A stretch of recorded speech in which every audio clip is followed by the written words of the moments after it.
Hello, everyone, and welcome to Tell 74 Juneteenth. Happy Juneteenth, now an official federal holiday. My name is Greg Newton. Donnie Jokum. We are the co-founders of the Bureau of General Services Queer Division. The Bureau is a government agency for a government that does not yet exist.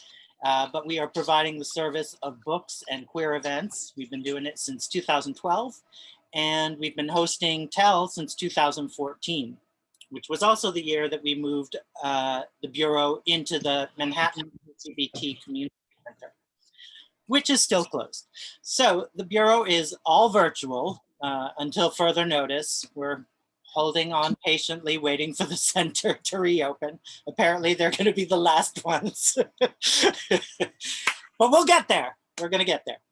In the meantime, we're doing more of these, tons of events online, and I do mean tons, at least in the next week. We've got an event every night this coming week because it's June, it's Pride, it's crazy queer time, and we do all of the things in 1 week. And yeah, so please check out, I'm gonna share really quickly. No. Where is it? You changed the screen. Oh, there we go. So if you go on Eventbrite, you can see our upcoming events, and we've got something on Monday, Tuesday, Wednesday, Thursday, Friday, Saturday, and then we rest, and then we march. So I hope you will also be marching with the Reclaim Pride Coalition. That is going to take place on June 27th, meeting at Bryant Park at 2:30, I think. Mm-hmm. So that should be very cool. No cops, no corporations, no BS. So please come to that. So it is my distinct pleasure to welcome our guest host, because Drae Campbell is taking the night off on the West Coast.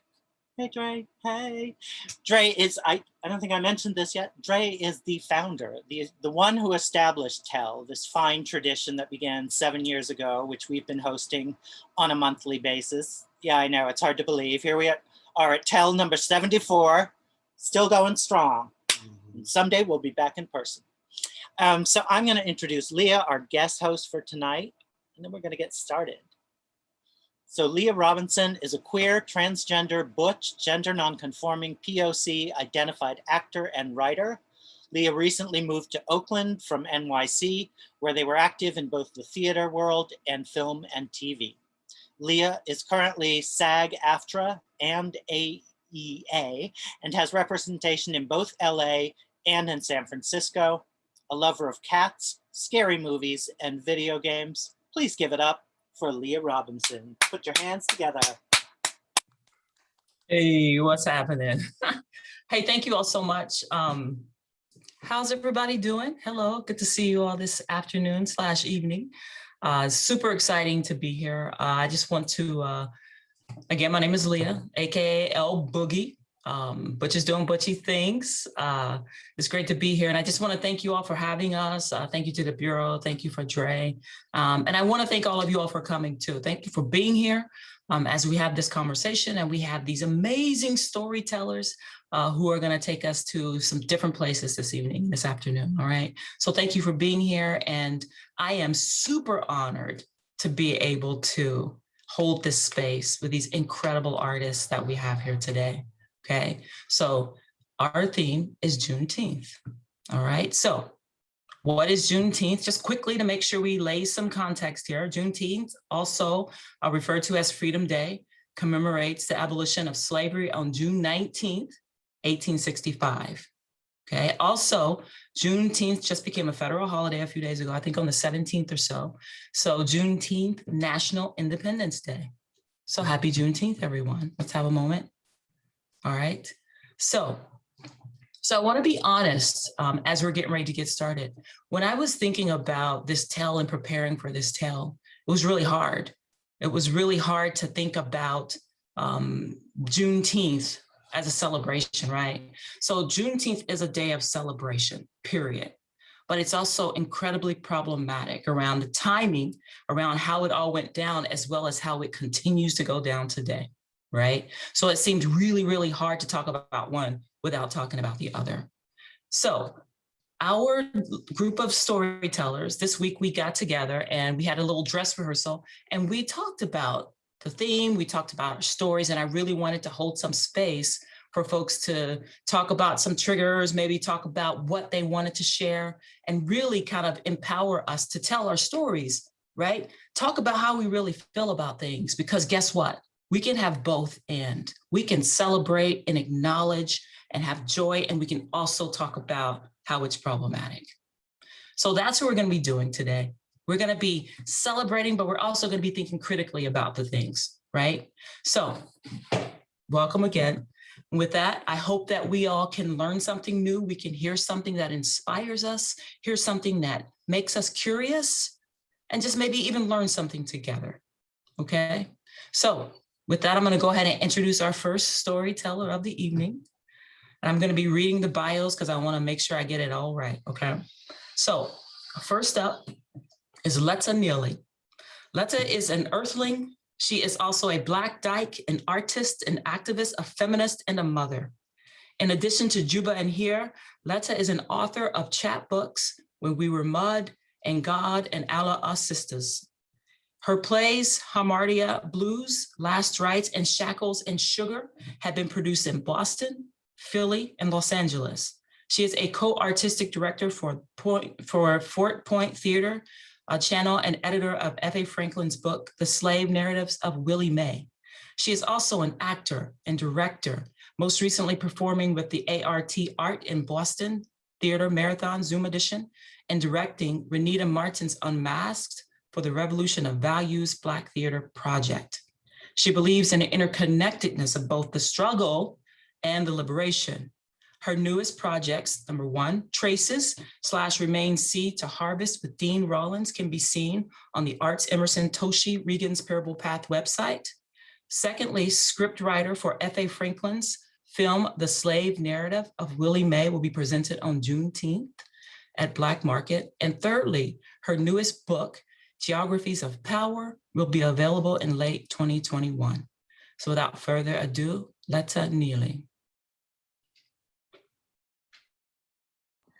Good evening, family. How y'all doing?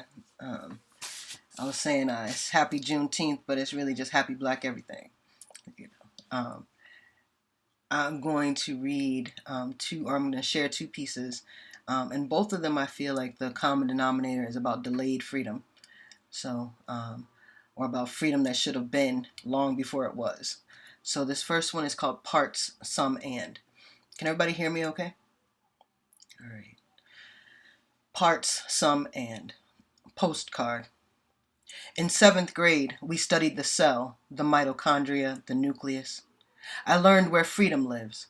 I found the North Star the same year. I packed my bags, got my maps, counted the money in my change jar. Then I asked my father for permission to leave. He said no. He said, hell no. He said, when you don't have to ask, you can go anywhere you want. Postcard. I miss you. I'm trying to try. Can you throw that rope to me again, please? It's going to rain and then there will be sinkholes. I'll be under the edge, just below the precipice. If you stand there, I hope you'll see me. I doubt I'll be screaming. It's amazing that I run from what feels good, from what is good. I think they made hell too comfortable. It's like that one time, no, not the Christmas Eve morning, Mama tumbling downstairs after Daddy's foot cracked her foundation, bludgeoned her marrow again, and her being alive was a Christmas morning miracle. Same circumstance, though. Halos of snow surrounding mounds of burning trash everywhere in East St. Louis, except the heat wave inside Grandma Gold's house, and chitlin smells so strong I swear something's done got slaughtered, died, and rotted in my nose canal. Pig innards brewing on the stovetop while I'm washing and Danielle's drying dishes, putting them up in the cabinet. Uncle Jimmy's chewing gum and sunflower seeds at the same time, spitting out the shells in Grandma's good cup. Uncle Hootsy's at the table pouring cheap whiskey through his tray hole and ketchup on every inch of his food. Been waterfalling ketchup since sidestepping landmines over there, and cannonballing whiskey since that wasn't no guarantee. He holds that handkerchief over his neck to whisper, speak, came back here in one piece. Came back here in one piece, came back with my fingers and my toes after sidestepping, but can't nobody sidestep the white man. And wasn't no promise of peace. Hold up a minute. He wipes the Jameson dribbling off the edge of his hole, and he holds that handkerchief over his neck to whisper speak. All I did was ask him where to go vote. And them old face say, where your papers, nigga? And one of them plunged a knife and ended me up wholly right here. He never voted and he stayed drunk. Uncle Hootsie complacent. That's what Uncle Jimmy says. Grandma's yelling, both y'all lazy motherfuckers. I digress and return. This time, though. This time my cousin's sitting in the tub and she points to her belly and she says, see these? And I do. And these are scars across her belly. And she says, Dayan is mine, is my baby. And this is when she called my cousin, her little sister, hers. And she said, shh, they don't want anybody to know. But you're my favorite cousin and I'm telling you, she's mine and Clint's. My aunt's second husband, not Danielle's father. And she said, Grandma doesn't know. No one knows. She asked me to hand her a towel and she dried her hands and then she leaned over the tub and reached into her jean pocket. She reached, took something small from her jean pocket, told me to get up for a minute. She poured white powder on the lid of the toilet seat, tore the small plastic open on all sides, poured more white powder out on the toilet seat. She reached again, retrieved a short straw, and she inhaled. And I watched, and she said, do you want some? And I said, no, what is it? And she said, never mind, you probably don't need it, but it makes me be okay. And I said, what do you mean? She said, it erases things. And I said, Dayan is yours. And she looked at me, and I said, Dayan is yours? And she looked through me like I was a hollowed house, and she said, no, that was a lie. And I said, what are the scars from? And she said she fell or something, and that I should forget what she said, and could I wash her back? Postcard. I'm not supposed to tell you that I'm an addict. And I've relapsed so many times I don't know how to count them. There are probably more constellations in the sky. I remember my daddy telling me that there's a little bear. There's Orion's belt. That there is Ursa Major. Right there. Don't you see it, damn it? It's right there. Just look. Later, my astronomy teacher showed the lecture class of 200 people the same thing. I had an app on my phone, too. You point it at the sky and it outlines any constellations. I yes sir'd my daddy, got an A in the class, shared the phone app with my daughter, holding it up to the dark sky like a lantern, and she said, I don't see no bears. And I didn't contradict her because I never saw them either. Can't point out anything on my own unless it's the North Star. I tell her the sky is a dot to dot. We're lying on our backs at the campsite and we draw pictures with our fingers and laugh. She falls asleep and I continue till sun breaks darkness. I think she saved my life. Reminded me that them people was only imagining things too. Artists with super glue and permanent ink. She asked me once, who says a dinosaur gotta look like that? They wasn't there. I have trouble telling what is major and what is minor. Filling in the blanks gets cloudy. I used to map the scars, use them as a GPS to get home, my father's voice as the guide. I used to take myself all the way past the keloids to the arc of my silent screams, and each time I saw the horizon, I pulled over, took out a straw, pulled a little packet from my pocket, never riding on past the edge of earth. I can shape shift into the constellation of your naming when I'm high. I'm not supposed to tell you that all my mother could do was try to not bleed onto us, and she didn't succeed. She tried to hemorrhage inside only for years, but wasn't even successful at that. All she could do was feed us the lies she needed for her own sustenance, for her own survival, and call that sacrifice. All she could do was act like she didn't hear me yelling, was disconnect the dots from my truth to me because they let us out of the woods and she wasn't ready to go yet. All she could do was compete with me and tell me I complete her. She tells me I raised her and I feel like she means I raided her sometimes. All my mother could do was as she was told and reserve one tiny piece of mitochondria as the life raft. I stole the life raft, went halfway, sent it back to her, started swimming, nearly drowning as I went. Postcards. I used to dream my daughter was falling down a hill, about to roll into the traffic of a busy highway.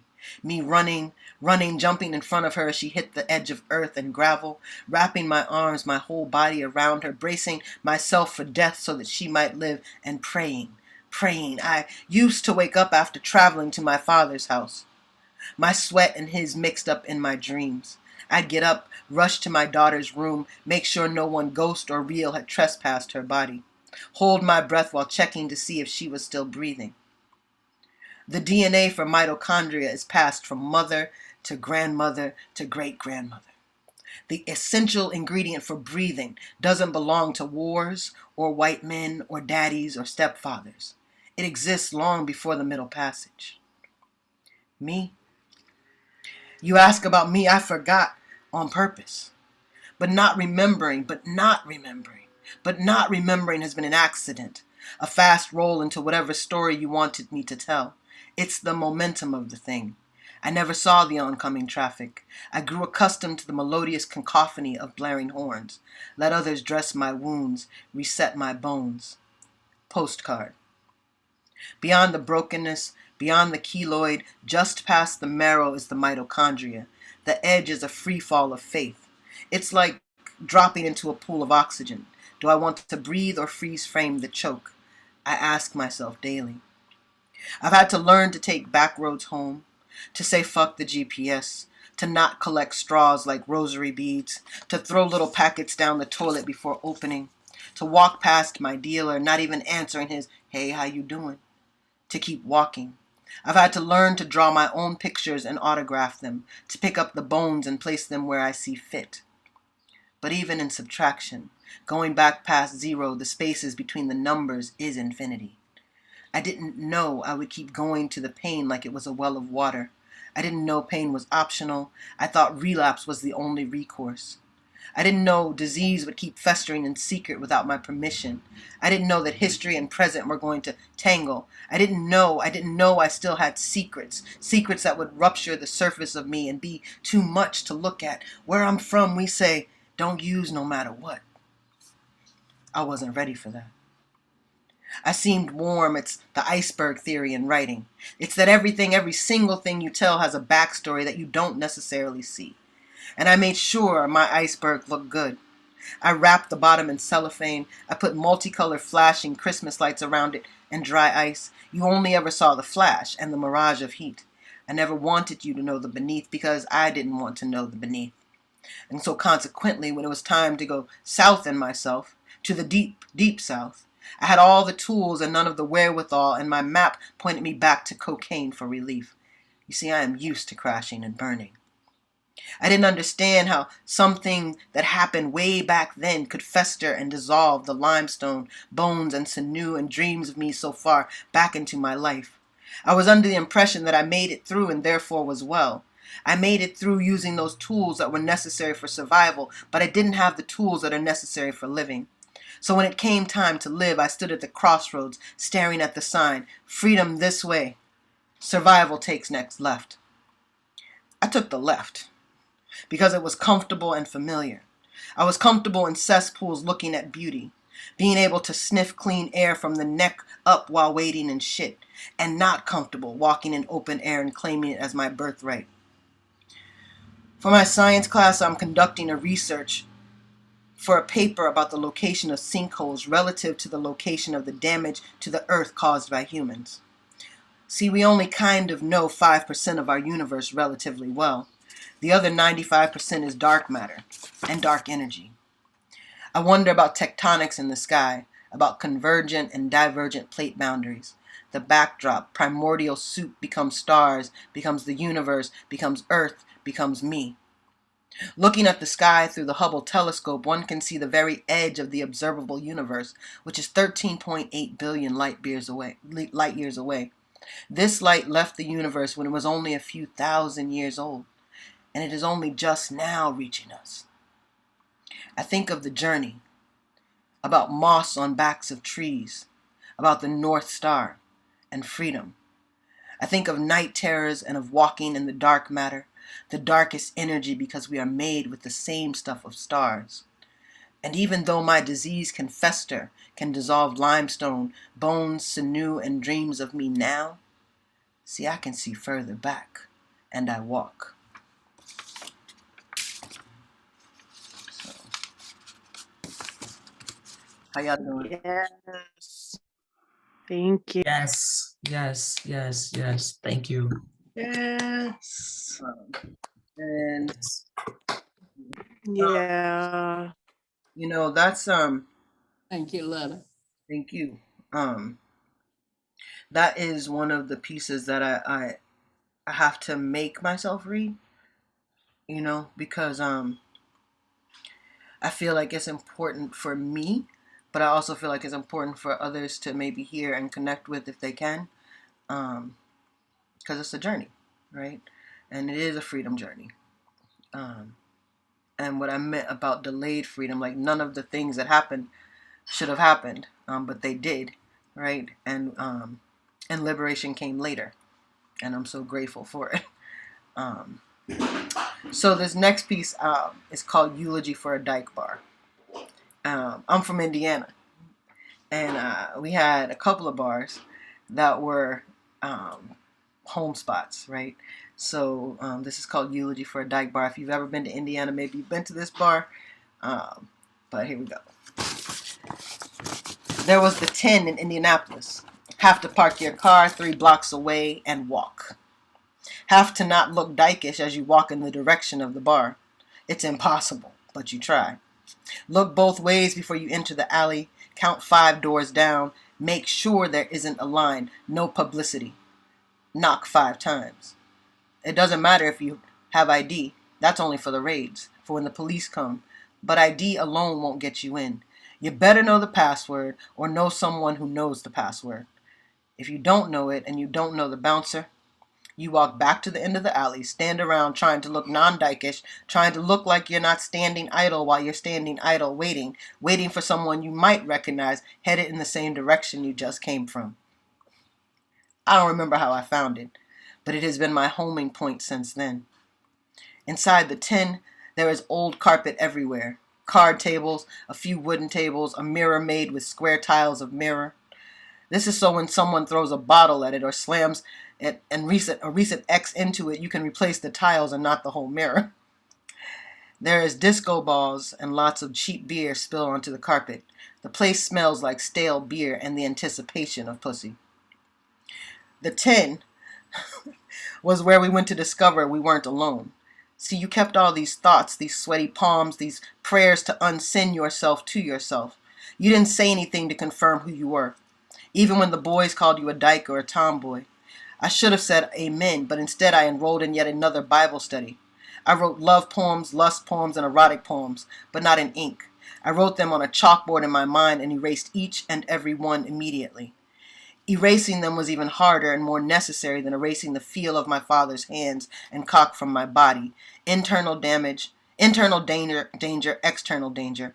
I needed to protect myself at all cost. Secrets.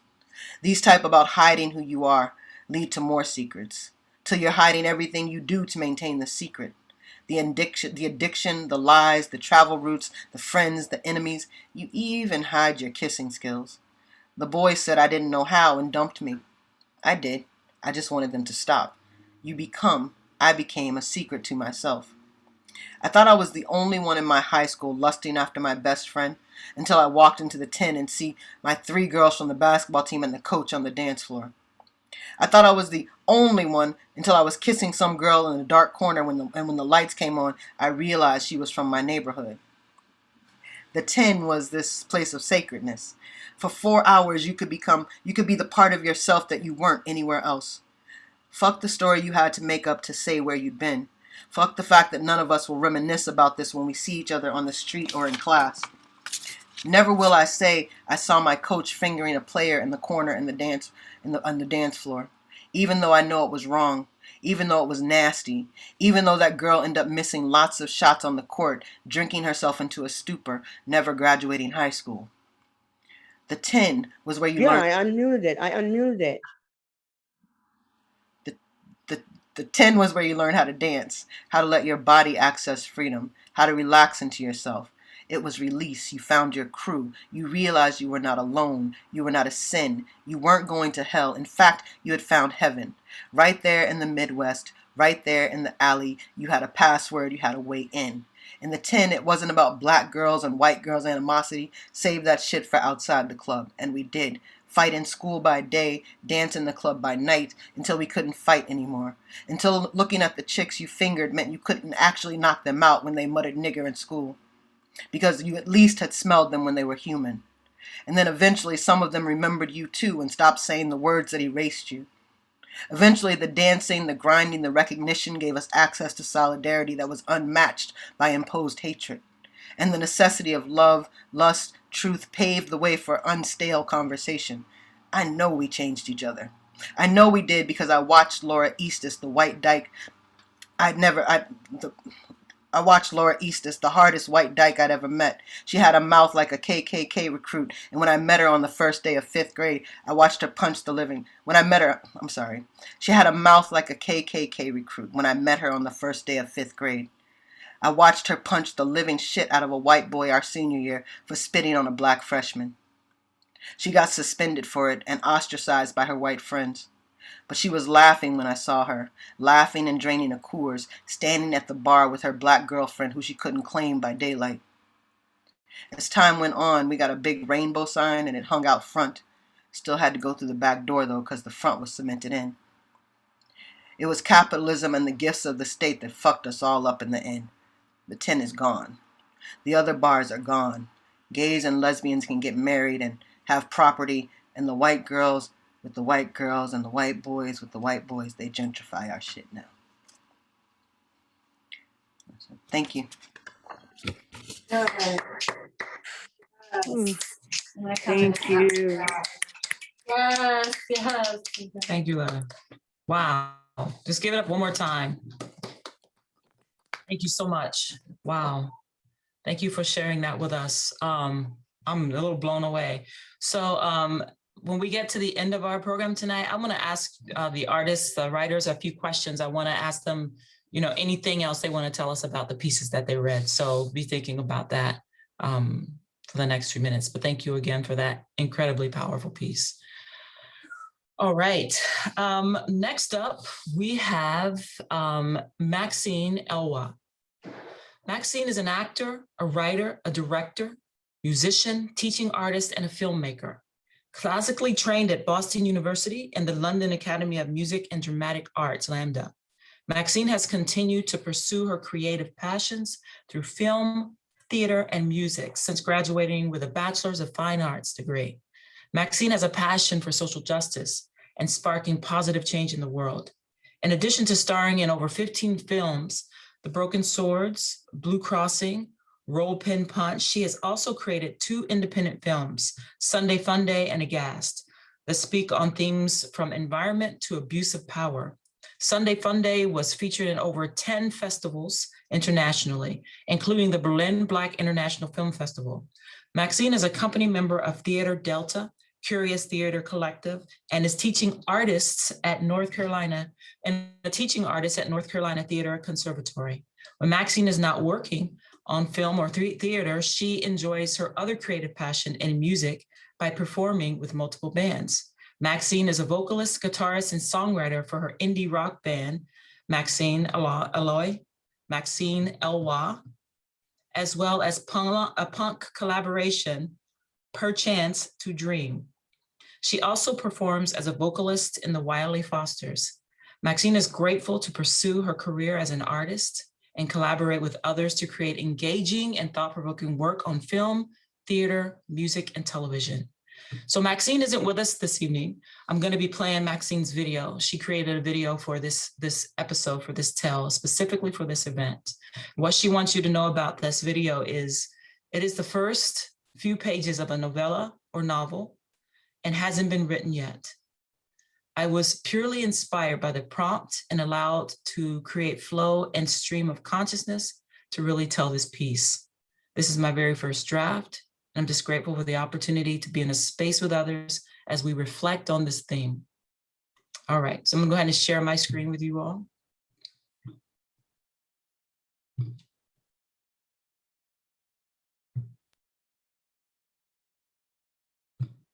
All right, make sure your volume is turned up. And this is Maxine Eloi. It is the root of the root. You cannot be human. Hold on, there we go. All right. To tell the tale of the free is to face the encounters of the oppressed with sober and open eyes. Because it cannot be rationally explained, the inhumane acts must always be looked on as truth. To tell the tale of the free is to look at the oppressors and stare at the atrocities with searing transparency. Because they will always try to rationally explain, one must never take the account of the oppressor as truth. To tell the tale of the free is to start as a seed, planted in the body long before birth, long before the double X allowed for a tune, before the first split of the cell grows. It is the root of the root. You cannot be human and not aim to be free. That's your first act of humanity. Pushing beyond the boundaries of the world you've always known, willing to brave the mysterious world beyond. You risk everything to be free. But it's the only true way to be. Madi was born to fight for freedom, although she didn't know it yet. It was the crash of the demolition truck, along with the yelling of underpaid workers serving overpaid builders, that woke her up this morning. She's only soaked through her shirt this time, gasping for breath as her eyes open to the light of day. She lies back, going over the details in her head. The same dream, every night for the past 2.5 years. In the dream, she is running through a thick, wet wood. She can feel the fear and adrenaline run through her body. She senses she's equally running away as she is toward something. Each night, the dream is almost exactly the same, except for 3 changes. Her emotions, sometimes she's crying, sometimes she's laughing, other times she's quiet. Another thing that changes is her company, or lack thereof. Finally, her attire. At times it's foreign and strange, and others it is familiar and lovely, but always the same dream. Madi sighs and closes her eyes, wishing for a few more minutes of rest, hopefully dreamless this time. Sleep. Yes. Deep breaths. She feels this weight, the gaze, and then the soft purr of her cat Echo on her chest. Fine. She gets up, rubbing the last bit of sleep from her eyes. Today is the day. Amadi goes into the kitchen for the jet black fuel she splurges her rations on. They have been rolling blackouts for weeks. The construction has been insane. She is living in one of the last vestiges of the before times, before the corporation completely devoured humanity. There was a time before when folks could work for themselves, own their homes, and do what they needed to do to get by. But the new regulations changed everything. The world was dying. Activists and environmentalists had been screaming it for years, but the takers never stopped. Then hurricanes hit Wisconsin, earthquakes swallowed the Sahara, and droughts killed the jungles. It was inescapable, inevitable, and undeniable. Chaos ensued until there was nothing left to burn. So, the war for aid began, with the rich countries using and hoarding all the resources for themselves. The amount of need was too great for one government to endeavor to take. Well, they could, but they refused. Manufacturing, travel, finance, real estate imploded. Surprisingly, entertainment didn't take much of a hit. People begged for it even more. Art suffered, but the two aren't mutually exclusive. Aid was needed by every single person but the 1%. They thrived, avoiding disasters through house hopping, island hopping, and sometimes planet hopping. The top watched as the meek were annihilated with a laugh, a sigh, and a roll of the eye. Until, of course, as all stories go, a hero came in to save the day, or so they thought.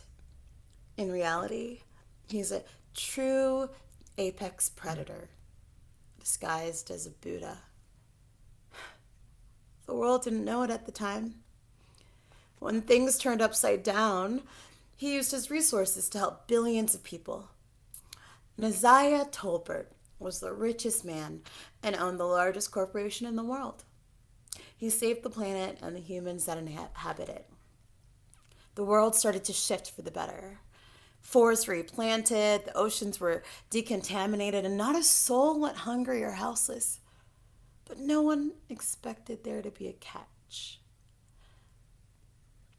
200 years of servitude. Neziah had determined that he had saved the planet from catastrophe for at least another 200 years. So for 200 years, the entire planet was indebted to X-Corp. In one way, shape, or form, all adults must work for X-Corp. X-Corp owned all of the businesses, studios, factories, banks, even fruit stands were run by X-Corp. There were, however, a fortunate few whose family and future generations are not indebted. 6 families outside of Neziah were the lucky few who did not need aid during the crisis. Roth, Nadal, Ibo, Jew, Santos, Kepi. Only these 6 families could afford to pay the multi-billion-dollar buyout. They also had to sign away their right to aid in case another apocalypse happens within the contracted years. The families didn't bat an eye. You survive one apocalypse, you may feel confident you could survive another. Amadi does. So while there were no more houseless people, the wealth gap was extreme, even with a universal basic income. Somehow the system that was supposed to liberate them has trapped them in a gilded cage before they could even enjoy flight. It's been 3 years under this new world order. People are starting to feel the weight of the present, working in the X-Corp machine, the weight of the future, tying your unknowing grandchildren, great-grandchildren to the X-Corp machine. I mean, in 2 generations, the global tragedy will be a thing of the past. How will those people justify their golden lives? By then, every piece of property will be owned by the infamous 7. The ideas of free will and liberty will morph more into an abstract concept, just like the lore of the before times, a faint and distant memory of how their ancestors used to live. Amadi snaps herself out of her daily morning stress routine. Her mind is wandering again. Ever since the dream started, she wakes up in existential dread. Every morning after the dream, a sense of urgency continues to build. Her mind starts spiraling. Amadi's thoughts race from one possibility to another, as if trying to solve a riddle you've never even heard. She's been lost in this loop, not knowing what to do. She takes 3 deep breaths. Today is the day. Of all the things she's thinking about, the one thought she doesn't want to escape from is Yomada. She met Yomada 3 days ago, but had been following her work for years. The movement started small, as all movements do. First with artists, spiritualists, philosophers, and educators who were the first to see the sovereignty of X-Corp as just as big of a threat as the death of the planet. They saw X-Corp as an exploitive weapon used to slowly rid the world of free thought and will.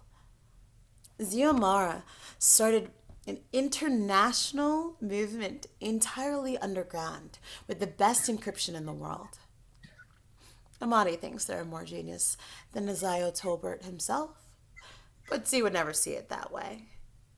But they are the most intelligent, authentic, and driven human being Amadi has ever had the pleasure to know.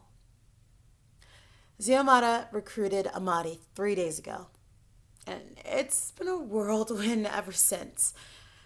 Today is her first assignment. She has no idea what she's getting herself into. The fear, the excitement, the danger. Even though she feels it every night, it's never been real. But she knows she needs to take action. The matrix has been built around her, right before her very eyes. She felt powerless before, until she realized the only thing she had to do was wake up and fight.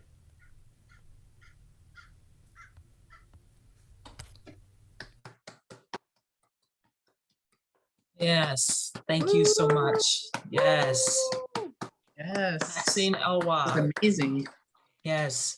Again, Maxine couldn't be with us today and recorded that. So I will make sure at the end of our time today that I put Maxine's website in there so you can check her out, the work she's doing, as well as her band. So let's give it up one more time. All right. So last but not least, our last reader, a storyteller for our time together today. I want to introduce to you all Amanda Shea. Amanda is an international multidisciplinary artist residing in Boston, Massachusetts.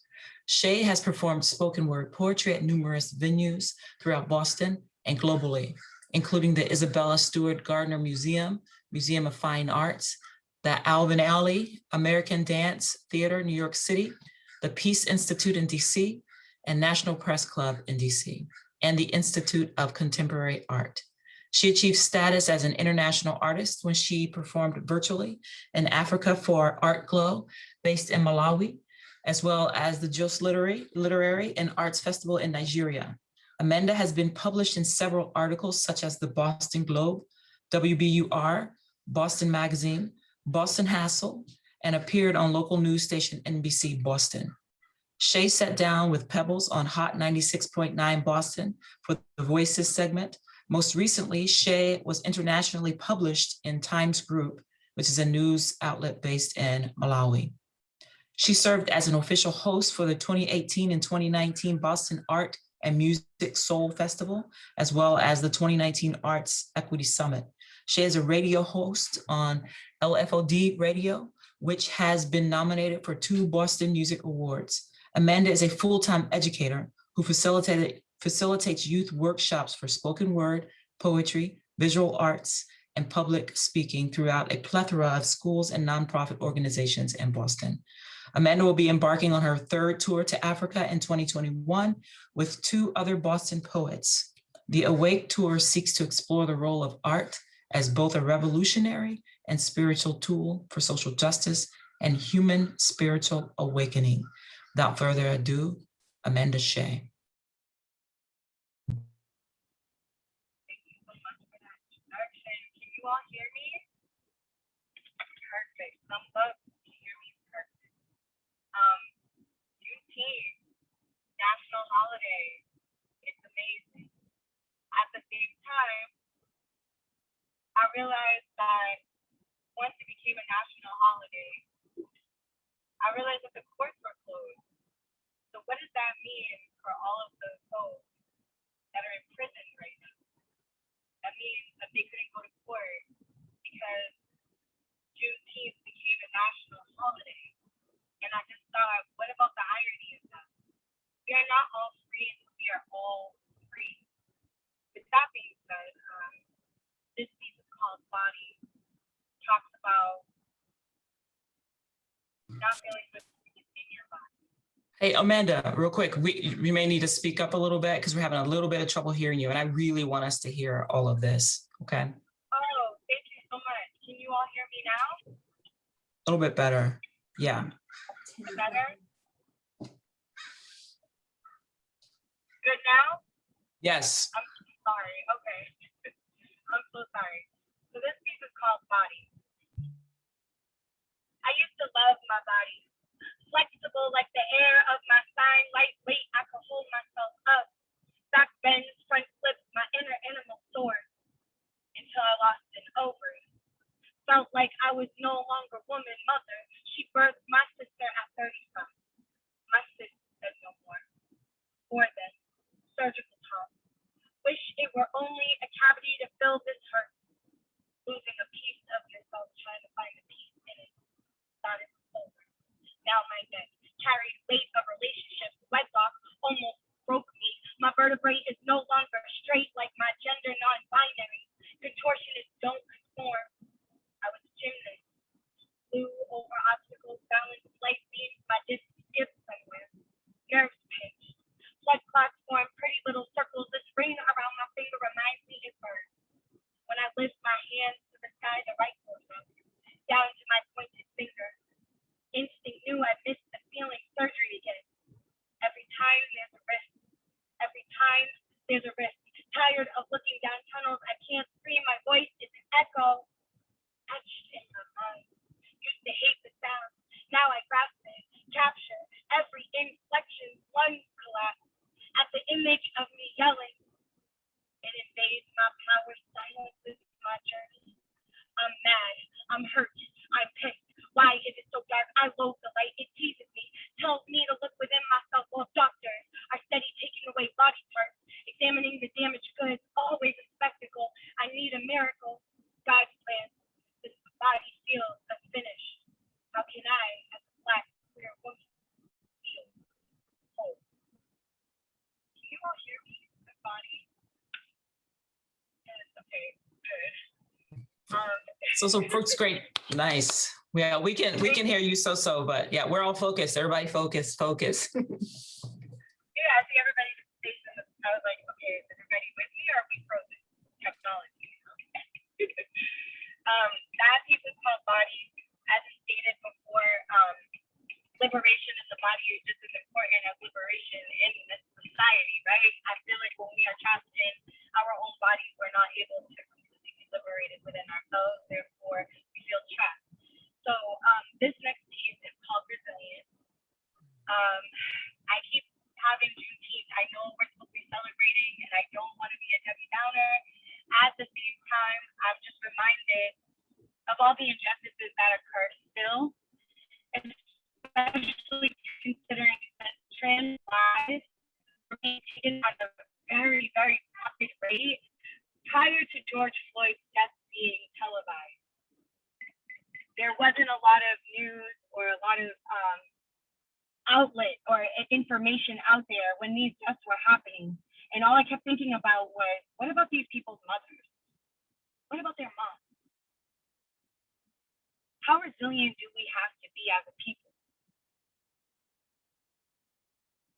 So this is called Resilient. Now many men,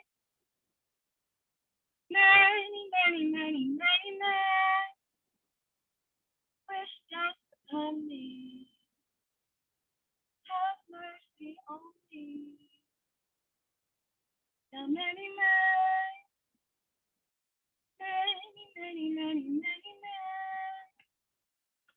wish death upon me. Have mercy on me. The saying goes, when the tusks get going, the going gets tough. Must not have met my mother. The scars she bears are invisible. Only those with the third eye could see. You see, her body is strong, agile, but weakened by her experience. Black women are to only be strong, no complaints, no check-ins, only checkups to ensure the body is intact. Heavy the head who wears the crown, the eyes see it slipping. Weight on her shoulders, she carries worlds around. We simply orbit in her universe, even when she's lost in her own space. Who will carry her burden? Her anger, her depression, her anxiety, her bipolar, her wallet. She don't need no partner, but society's price tag tells her different stories. Fairy tales unbeknownst to her for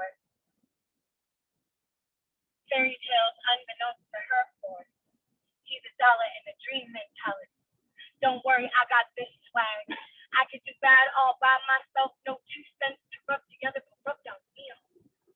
Who will nourish your soul?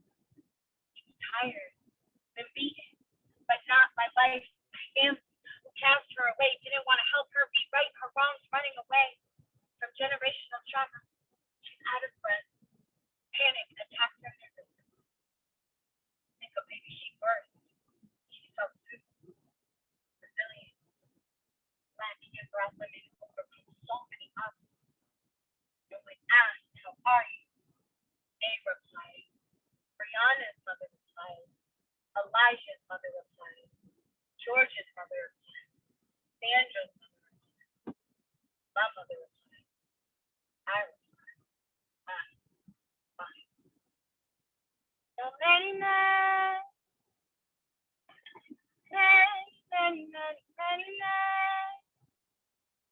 wish that the blessing have mercy on me. Many men, many men wish that the blessing have mercy on me. Thank y'all. That's my time. Yes, thank you. Thank you. Thank you. Give it up one more time for Amanda Shea. Nice, beautiful. Y'all, we're bringing this conversation from all over the place. We're on video, we're moving, we're in action in the car, telling our stories. So beautiful work. Thank you so much. Thank you so much. At this time, I just wanted to just give the artists an opportunity to maybe talk, the authors, the writers, the storytellers, to maybe talk a little bit about what inspired your pieces. Maybe just speak to anything else that you want to speak to as far as your piece is concerned, our theme today, and anything that you're feeling and thinking.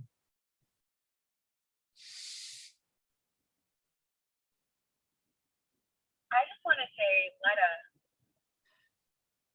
I just want to know, when telling your narrative, like when you're telling that story, you have this like language derived from our history. Where does that inspiration come from? Us, I think, like, I mean, I grew up, like I said, in Indiana, right in the Midwest, so the language is in the cornfields and the chickens and in the city. I grew up with this, like my parents and my neighborhood and everyone in my, they're all brilliant, right? And then cross-check that with the fuckery. Excuse me for cursing so much. There are some words that are only the words that can be used, right? And I guess the gift, I guess, has been to always be able to see what is authentic amongst the crap, right? Like I grew up with my family telling me that I am free and knowing that I am free and seeing bars everywhere, and in fact some of the bars being in my house. So, learning how to navigate and traverse that, I guess, that's the best way I can answer it, and in walking in the world now, like, I meet lots of people who should know they're free but are shackled, so.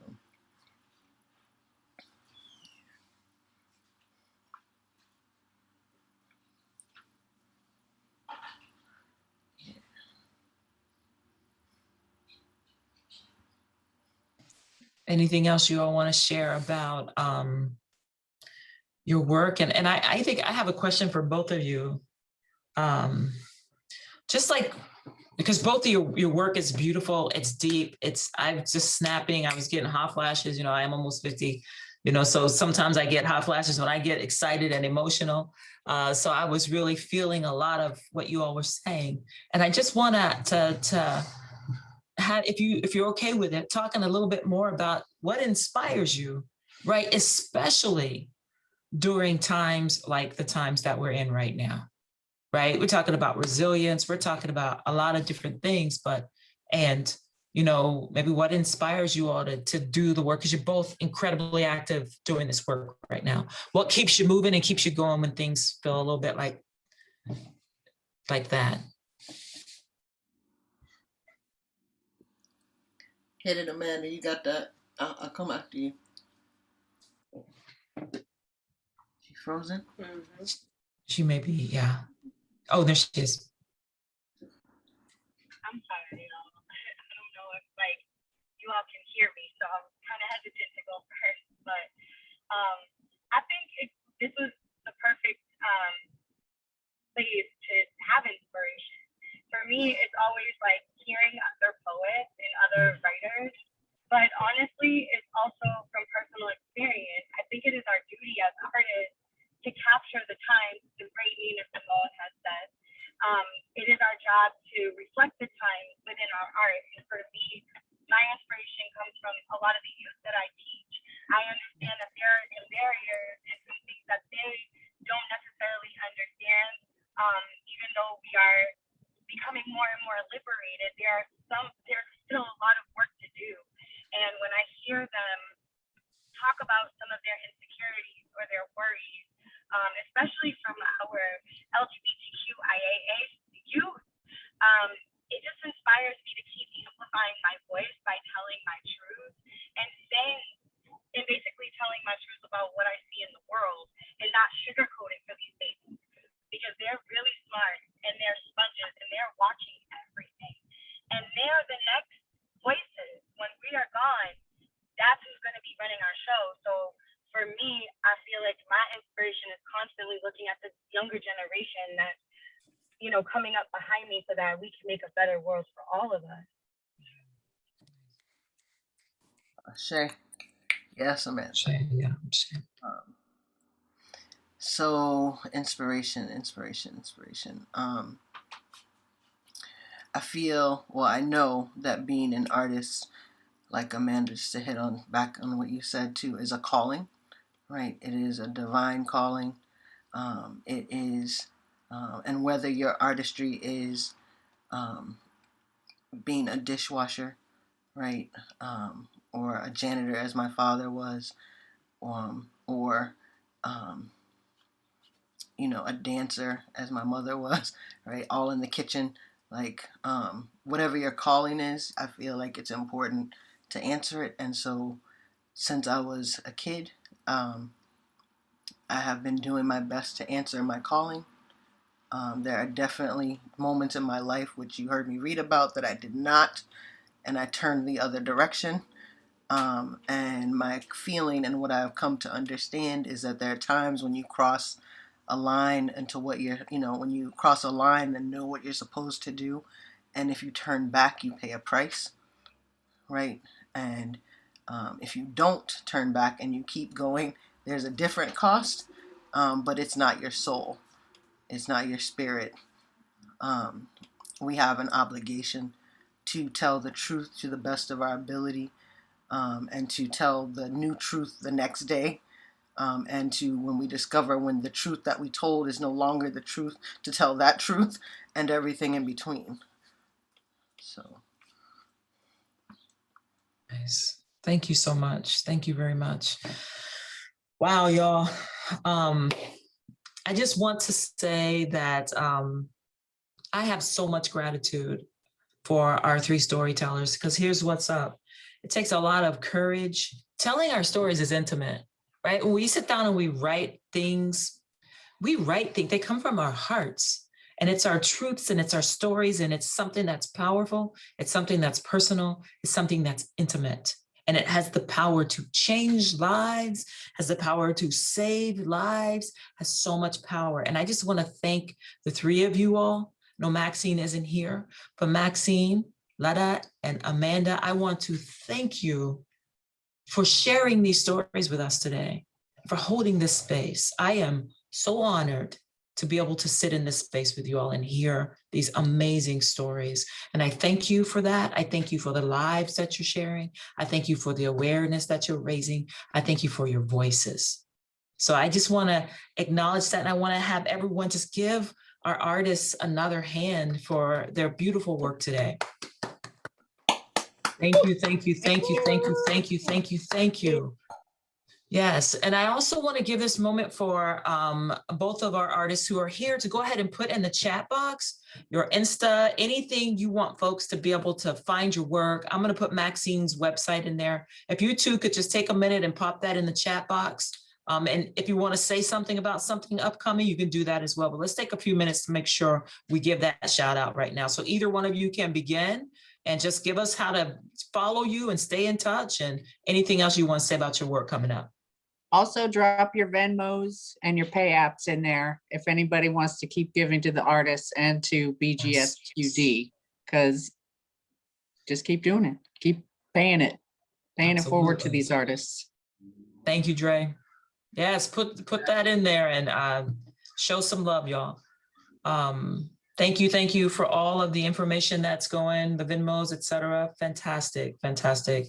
Folks, again, consider giving, to support these artists as they're standing in this space and telling these stories, okay?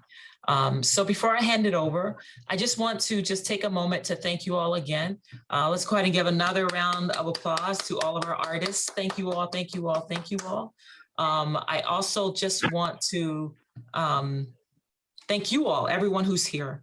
Thank you for coming. Thank you for holding this container with us. Thank you for listening and creating this synergy with us. All right. Thank you to Drae. Thank you to the Bureau. Thank you for this opportunity. You all are doing such amazing work, and it's been an incredible honor to be a part of that.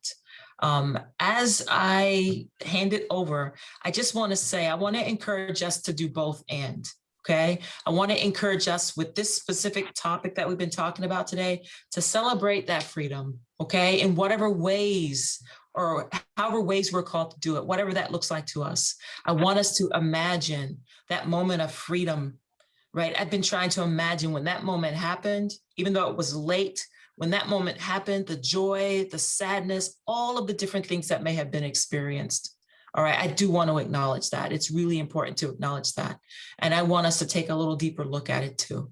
All right, I want us to stand firmly in whatever it is that we can do to impact racism, homophobia, transphobia, all the things that are happening, sexism in this country right now. How can we stand against it? And specifically to this conversation, doing our research, being educated.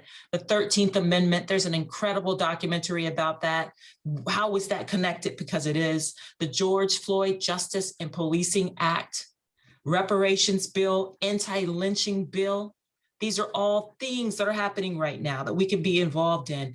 And last but not least, this argument about critical race theory in schools. What we are learning, what people are learning, what information folks have access to, shutting it down so folks don't take accountability for what happened, all right? So think about how we can be in action. Who can we write? Who can we call, right? And how can we self-reflect on ourselves? What kind of work can we do there as well, all right? So I just want to thank you all, everyone, for being here. Thank you for folks for having this space. Thank you to my incredibly amazing, beautiful artists. Thank you all.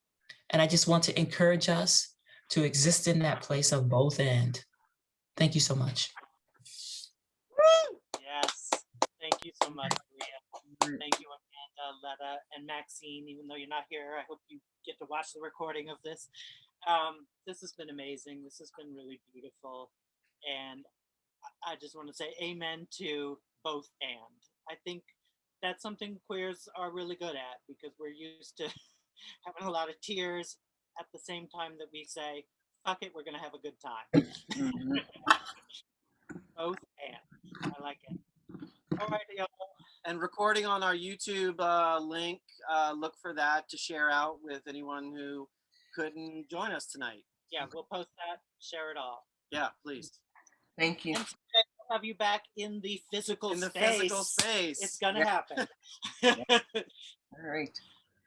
All right, love. Hold on, just a second, folks. I'm gonna put Maxine's information in here. I forgot to do that. So there is Maxine's website. Cool. Everything's on there. Check Maxine out as well. All right. All right. Thank you. Thank you. Thanks, everybody. Take care, folks. Be safe. All right. You too. All right. Lots of love. All right, bet. Hey, safe travels. Safe travels, Amanda. Thank you so much. I'm gonna watch for some more of your skating videos. I love your skating videos. They're amazing. I love you. Thank you so much. Thank you so I was like, much. can you hold the phone so I can make a heart? I love you. Thank you. Thank you for being here with us. Thank you. Of course. My Be pleasure. safe. Bye. All right, bye. Bye, everybody. Thank you for being here, folks.